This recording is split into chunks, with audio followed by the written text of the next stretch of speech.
about the food, about the environment, about the milk, and of course the fertility, breeding, general health, and last but not least, the manager. But maybe the most important group is the people. Switch on the next one, Wasim, and then we will start talking about the calves, the most important animal on the farm. And when we talk about calves, yes, and we have to say it's the most important animal. That's probably also the reason why this calf is standing here in our audience, to focus on that. No calves, no cows. The calves are the cows of tomorrow, and the calf rearing part is one of the most expensive parts on a dairy farm. It's not a secret for us. It's not a secret for you.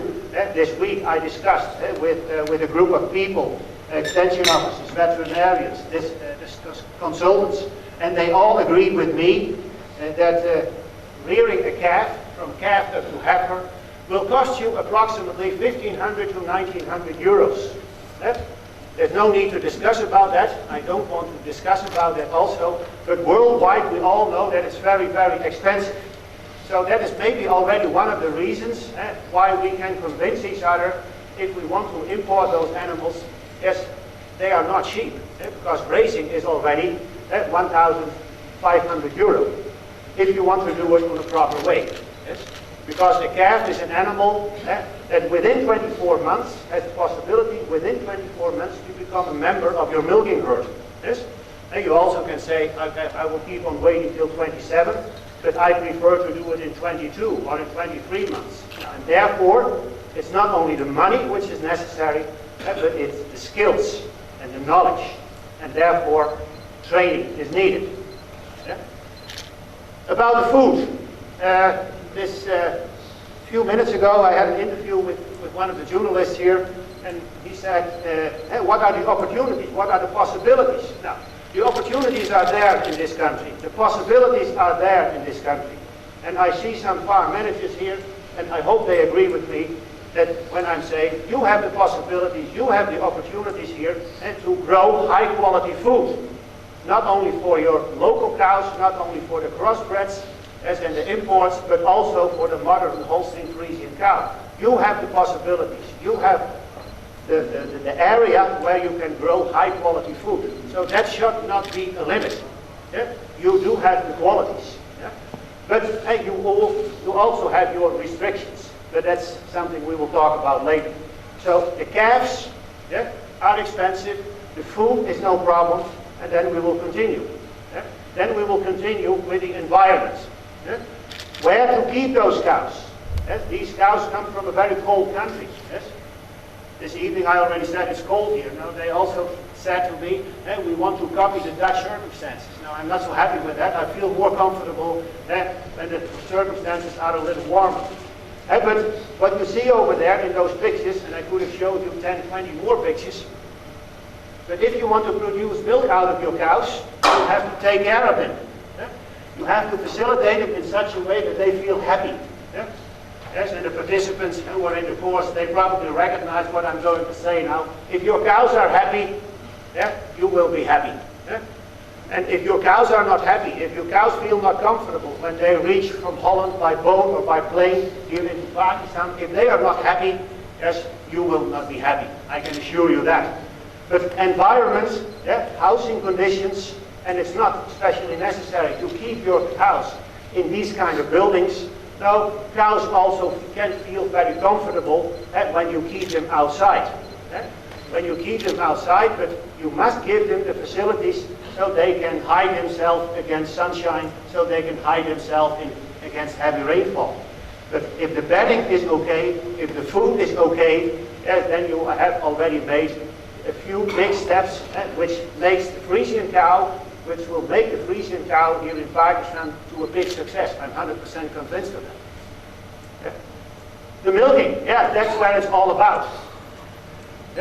You can buy cows, you can feed them well, but it's all about milk. You want to increase your milk production even more. Yes, a couple of years ago, when I did work on a practical training center, I also had many Pakistan students. And at the end of the training, I always asked them very, very friendly, please don't inform your farmers about all the new knowledge that I gave you. And then they were saying, why not? Because then I answered them, if the Pakistan cow tomorrow will start to produce 100 milliliters more milk, then the world will have a tremendous problem. But now, okay, the borders are open, yes, so the cows feel free to come to your country, but now we have to go for it. Now we have to go for it. But it's not only the pulling the teeth and getting the milk out of the cow, but I think the biggest challenge is to keep your cows healthy. And to keep your cows healthy inside the udder. And that's also, again, in my last sheet, I come back to the people. It's a responsibility of the people. Yeah? Because when I talk to farmers here and I ask them for a simple thing like somatic cell count, now and then I'm heavily surprised by answering, I don't know.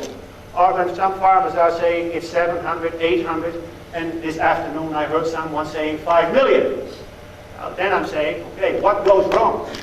So, a big step to be made for the people, for the farmers, yes, and also for the consumers. But on a certain moment, you have to realize yourself that consumers wake up.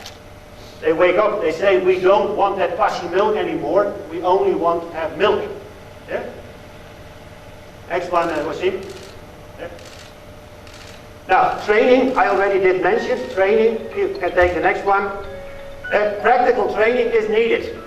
Yes, I'm 100% sure here, if you want to let the Holstein Friesian cow to become a success here in Pakistan, and I'm 100% convinced that it can become a success, but then be aware, farm managers, investors, farmers, that training is needed. You need to train your people, if you like it or not. Yes? And if you don't want to train your people, if you are not aware of that, then the Holstein Friesian cow will have a very tough time, will have a very hard time. Yeah? Now, we, the Dutch, can help you, can assist you to organize these trainings. Whether you go to the Netherlands or whether you go to Pakistan, it doesn't matter. Yes? We are willing to help you, because we also feel it as a responsibility that our cows will become a success in your country. It's not only a matter of put them in a plane and send them to Lahore or wherever. In Pakistan, no, we want to guide it as long as we can. Yeah. Now, continue. Yeah. Breeding. Of course, breeding, you are looking for a nice black and white heifer, because that's what we all want. Yes, and I'm pretty sure, when we look at the picture on the bottom, that you will get a few of those nice looking black and white heifers in your barn within a couple of months, maybe within a couple of years. But then you first also should think about what kind of breeding program is needed. Yeah? A cow is a nice animal, yes? And if you go and hire a bull, then that bull will take care of the following pregnancy. But it's also our aim to make sure that not only the heifers themselves will become a success, but when we come back here in 10 years, we still want our heifers, our cows, to become successful here in your country. And for a good breeding program, yes, we are also willing to assist your organizations like ProPharma here in Pakistan, CRP here in the Netherlands, and any other breeding companies are willing to guide. Yeah? But don't say last but not least, all these pictures you see follow are pictures related to health. Yes? And health, and that's where our training last week was also a little bit about, especially the previous training. The Netherlands, the Dutch farmers don't like to cure. We absolutely don't like to cure. That's also one of the main reasons why, a long time ago, the Dutch government, in cooperation with the Dutch Animal Health Center, has decided to get rid of a few of those terrible diseases. Brucellose, tuberculosis. Ask Dutch farmers about those diseases. They really don't know what it is. Ask the Dutch farmers about foot and mouth disease, as they know very well. Because in 2001 we had our last outbreak of foot and mouth disease. But already 13 years, nothing more. BSE, yes? Ask the farmers about BSE. They don't know. So that means that all those 4 diseases which I just described are unknown in the Netherlands. Unknown? No, we are accredited for all those diseases. And therefore, prevention is necessary. We do not wait and sitting in our chair and waiting for the next case of foot and mouth. And we do not wait for the next case of brucellose. No, we want to keep an eye on our cows every day again. For example, that means that every cow in the Netherlands who comes in heat 100 days after insemination, then we see it as an abortion. And then every farmer at that moment has to call in his vet and say, my dear veterinarian, I have a cow who has had an abortion. I want you to come to take a blood sample to find out what is the real case. And in the last 15 years, all those blood samples, I can assure you, were negative.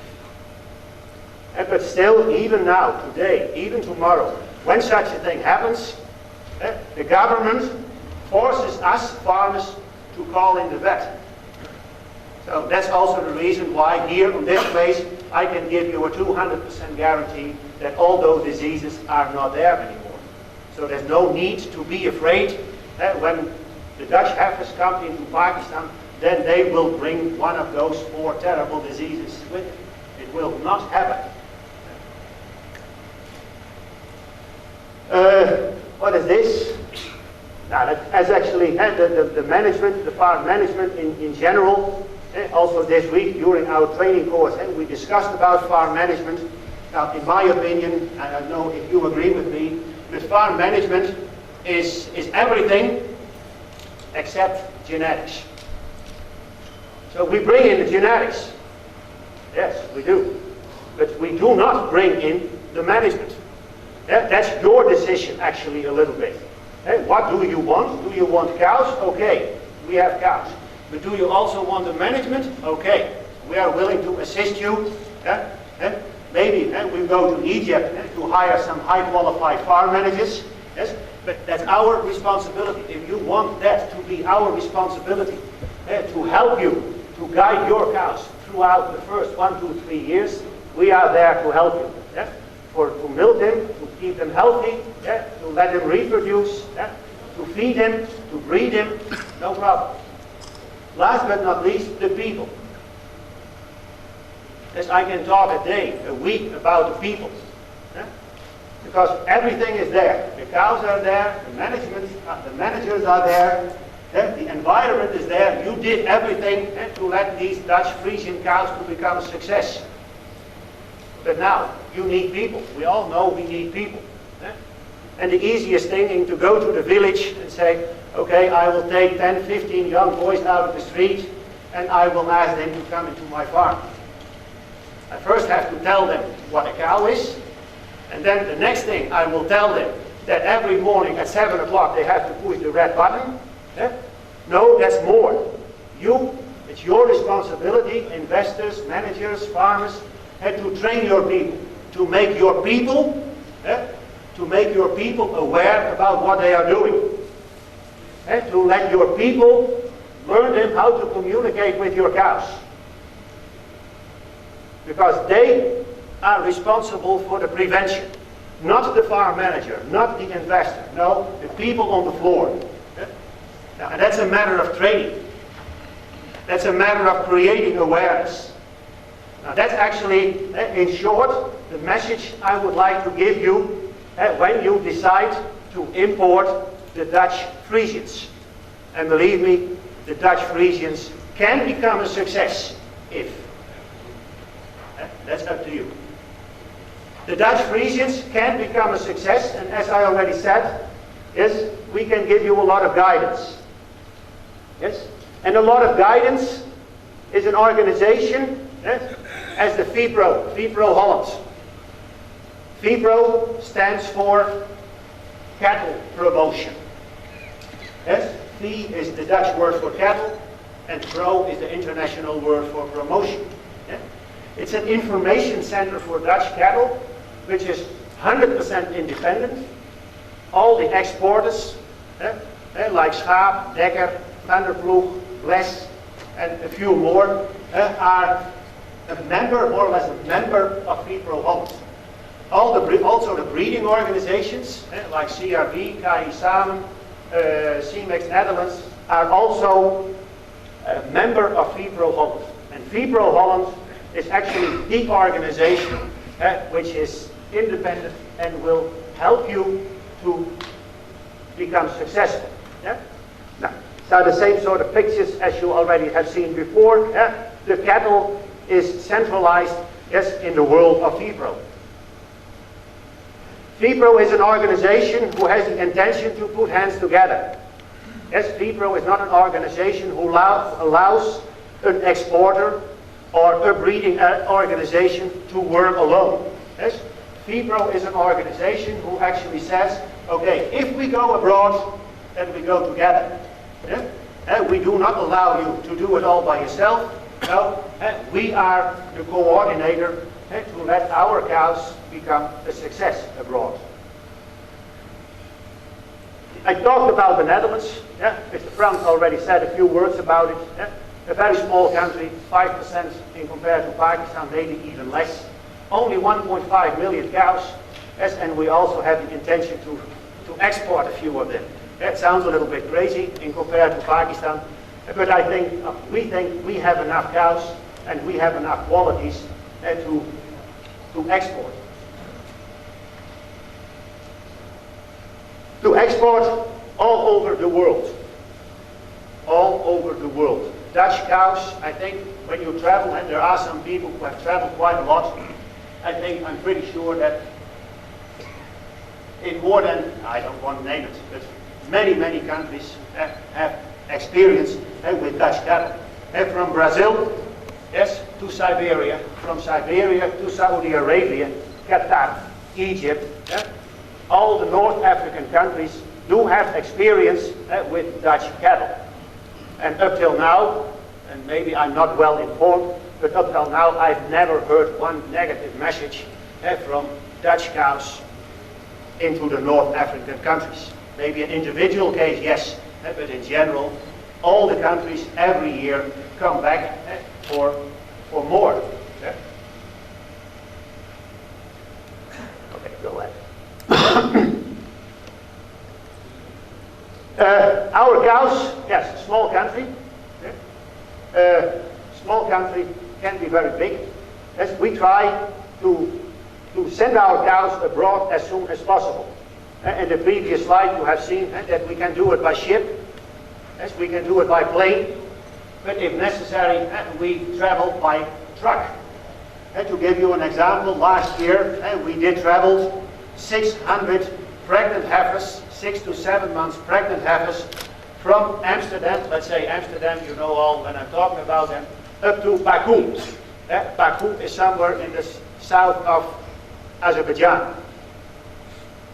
It took them 10 travel days by car, and out of 600 animals, only one during transport had an abortion. And there have been 599 animals who did calve in Baku. Now at the moment, about 1,200 animals are on their way to Kazakhstan. Not by truck, but they come from Canada by boat. But also, Veepro, Holland, is playing a key role in that. When we send our cows abroad, and we all can see looking at these pictures, as these Frisian cows, they went on holiday. But if they go on holiday on the beach, we always want to give them a package.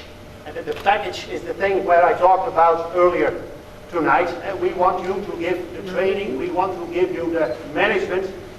So we do not send the cow alone. If you are willing that we want to give them a little suitcase, we will. But that's up to you. The dairy sector in the Netherlands. Now, you probably have made a short summarize what I did told you already. But the Dutch dairy sector looks into the future.